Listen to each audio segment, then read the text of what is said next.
In order to make direct democracy effective and practical, we need a framework and technology to manage it all. So let's get into it. The starting point of direct democracy is a political party that allows the people to vote on issues directly. The party will need to be registered in a local jurisdiction and plan to seek election to government in its jurisdiction.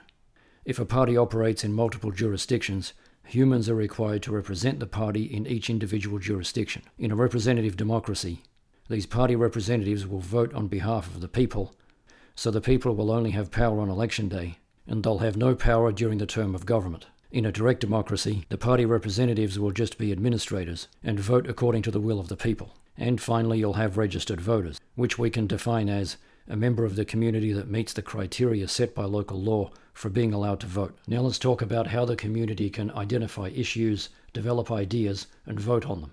An ideas listing can be created by any member of the community by stating a problem that exists in the community and allowing other members of the community to contribute ideas for solving the problem. Users can also comment on ideas and upvote the best ideas.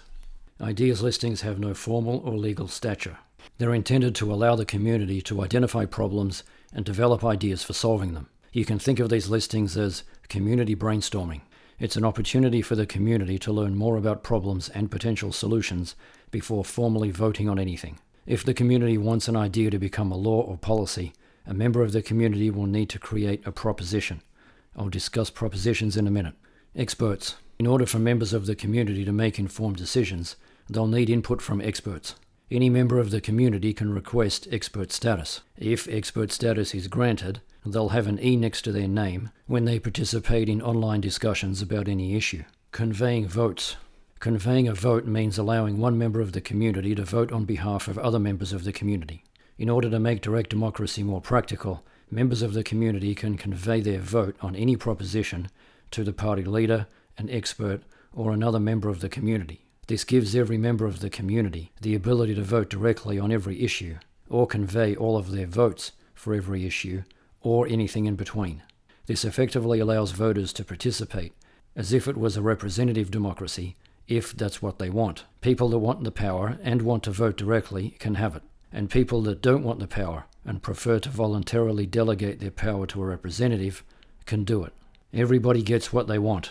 The rules that determine whether votes can be conveyed and how they can be conveyed are set by the party. A proposition. If the community has developed an idea for solving a problem and they want to start the process of formally voting on it in order to make it a law or a policy, they need to create a proposition. A proposition is a proposal to address a specific issue in the community by voting for a specific solution. Any registered voter can create a proposition. An informal proposition.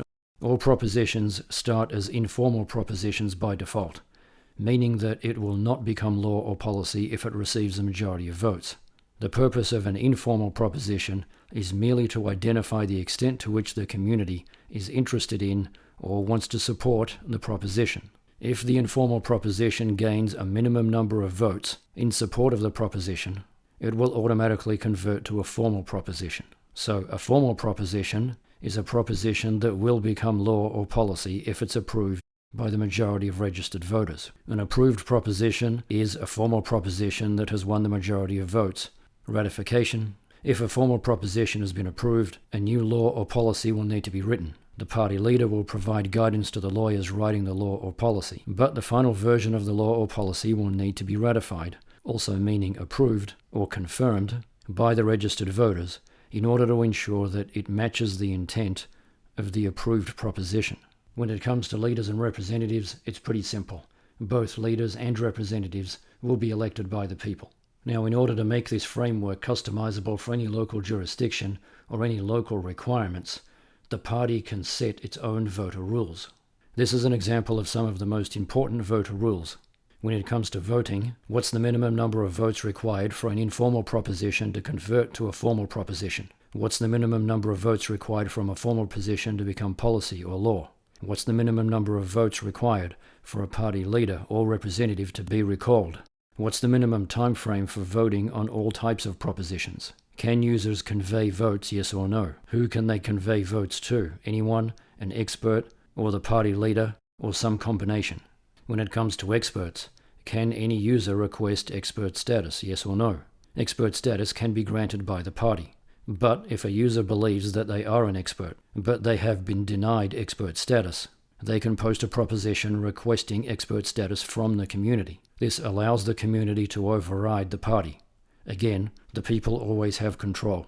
In this case, what would be the minimum number of votes required in order for this person to be granted expert status? When it comes to misinformation and inappropriate posts, will they be flagged only, flagged and moved to a flagged content page that everybody can see, or will they just be deleted? In order to minimize spam and just general noise in the community, what is the maximum number of propositions that registered voters can create per month?